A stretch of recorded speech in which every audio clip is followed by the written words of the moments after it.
In a general sense, I know I am not the jerk, but I want an unbiased opinion from people here. I, 42F, have 3 sons, Jamie, 16M, Matt, 12M, and Paul, 10M, with my husband, Charlie, 45M. My middle son, Matt, is a little different from his brothers. His brothers like things that are typically meant for men, like sports, gadgets, video games, and so on. But Matt is different. He is not a big sports fan. He likes reading and painting. He doesn't mind doing things that are typically not for boys. Another thing about him is that he is passionate about food. He has been like this since he was 6. He would often come to the kitchen to see me cook and often offer to help.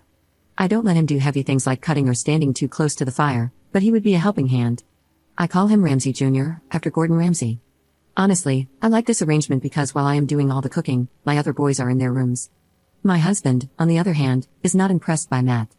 He is a proud father of 3 sons and often likes to do stuff with them, such as teaching them how to play baseball, playing video games, wrestling, and watching sports. But Matt is not interested in any of those things. He has said over and over again that those typical things do not interest him. My husband would still force him to do it because he thinks it is more important for him to do things that are more masculine with his brothers because it creates a bond. I have tried several times to convince my husband to let Matt go and let him do his thing. We eventually reached a compromise that Matt will do sports and other stuff with them once a week so that he is in touch with his brothers, and the rest of the time he can do his own activities that he likes. My husband really doesn't like that Matt would rather stay in the kitchen with me, being my helping hand, rather than with him and my other boys. He sometimes tries to criticize him by saying he shouldn't be doing girly things, or he will not get it in girls in the future, or he will be made fun of. The incident happened yesterday. I was in the kitchen preparing for lunch. My husband and sons were outside playing football. Paul and Jamie called Matt to come play with them, but Matt was not interested. I told him he should go play with his brothers while I do the meal prep, and he can come back during the cooking process. Matt agreed, but then he came to the kitchen after 10 minutes and started helping me. My husband was with the boys too. He called Matt several times, but Matt didn't budge. I could see it irritated him. After lunch, my husband was pissed and told me what I am doing to Matt is going to harm him in the future. I asked him how forcing him to do things he doesn't like would help him. He wasn't listening and kept saying things like he needs to be a man and stop doing girly things. He said that the way I am encouraging him to cook and bake like grandma, he would get bullied in school, and he doesn't want a son who is a sissy. I was shocked. I told him he needs to get his head out of his rear because cooking is gender neutral. There is nothing wrong with Matt wanting to cook. That is when my husband yelled and told me I am ruining our son's future. He doesn't want him to grow up weak and fragile, and he thinks making him do girly things will make it worse. He believes Matt needs to learn how to be a man like his dad and learn how to provide rather than take on feminine roles. He even suggested that just because I couldn't get a daughter, I should stop turning my son into a girl. This turned into a huge fight between us, and now he is not talking to me. Matt is sad because he thinks he is the reason why his dad and I fought. I had to assure him that it was not his fault at all. So Reddit, am I the jerk here? Or should I have just told Matt to play with his brothers and not come into the kitchen until lunch is served? Edit. One thing, I am a homemaker for now, but my husband does help me with some chores like getting the kids ready for school, driving them to school and other extracurricular activities, folding the laundry, and taking care of the lawn. So, it's not that I am totally helpless. The kitchen duty is 100% mine because my husband doesn't know or like to cook. Update 1. Hello everyone, thank you for the comments. I just wanted to update you on the situation. My husband, Charlie, was not letting it go. He insists Matt is wrong for wanting to cook with me. The argument between us never truly settled. So, a few days ago, he decided to call his dad. He thought since his dad was in the military, he would teach Matt a lesson. So, my father-in-law came to our house. We chatted and talked. Charlie brought up the issue with Matt. He talked about everything, starting from Matt's passion for cooking and his lack of interest in other masculine activities. My father-in-law was quiet and thoughtful. Matt looked scared because my father-in-law looks like a scary guy. My father-in-law told the kids to go to their rooms because he wanted to have a chat with my husband and me. After we were alone, I was expecting my father-in-law to blame me, but instead, he blamed my husband. He said he is really embarrassed by my husband for having such backward thinking. He reminded us that when my father-in-law was in the military, he had to do all his chores and sometimes had to cook.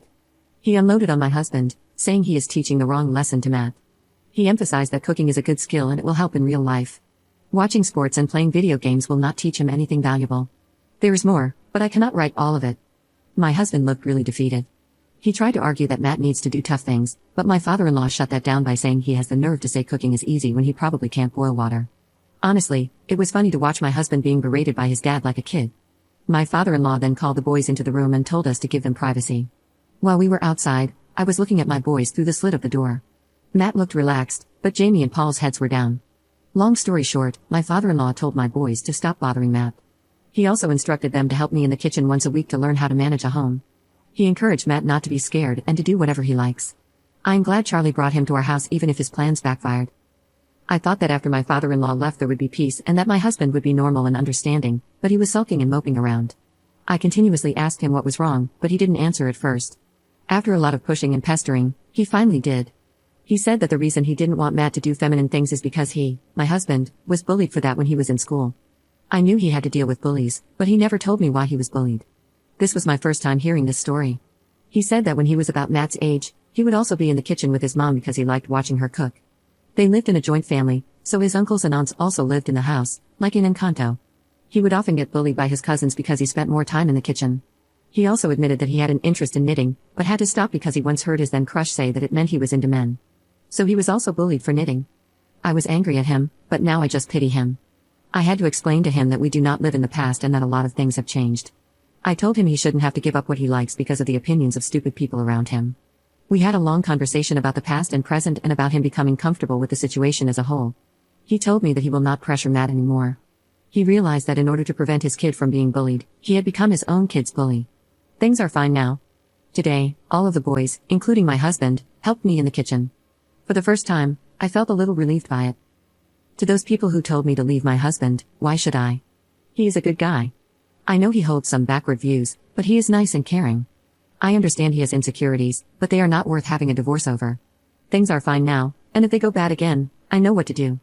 Update 2. Hello everyone, I just saw my post on Instagram and remembered this account. I thought I should give an update. Unfortunately, it is not a happy one because my husband and I are going through a divorce. After my last update from 13 months ago, everything was fine until my husband started acting weird and out of character. I won't go into too many details, but he was having an affair with someone he met online. Apparently, my husband had been using online forums, even Reddit, to vent his frustrations about Matt. He felt he had failed as a father and that my lack of support for his decisions was emasculating him. That's when he found his mistress, 35F, who poisoned his mind by saying I am not a good wife because I should obey my husband. She and my husband badmouthed me, and she even had some questionable words for my son Matt. We have been fighting a lot about this. He blames me, saying none of this would have happened if I had just respected his authority as the man of the house. He claims that his mistress understands him and knows when to shut up. I still cannot believe he would turn his back on us just because our son likes cooking. This is not the man I married. I sometimes feel sad because I have been struggling with depression for a long time. My sons are pretty depressed too. I took them to therapy, especially Matt, because he believes we are divorcing because of him. He took it hard. He even told me he would stop cooking if it meant his dad would stay with us. My other sons are also very sad, but so far, they have been understanding. My father-in-law is 100% on my side. He has been helping me with a lawyer and has pretty much disowned my husband for his behavior towards me and my kids. That's been my life. I'm struggling a lot with the financial situation. I did get a job, but it does not pay much. My soon-to-be ex has moved in with his mistress. I just hope we will see better days soon. That is all, sorry.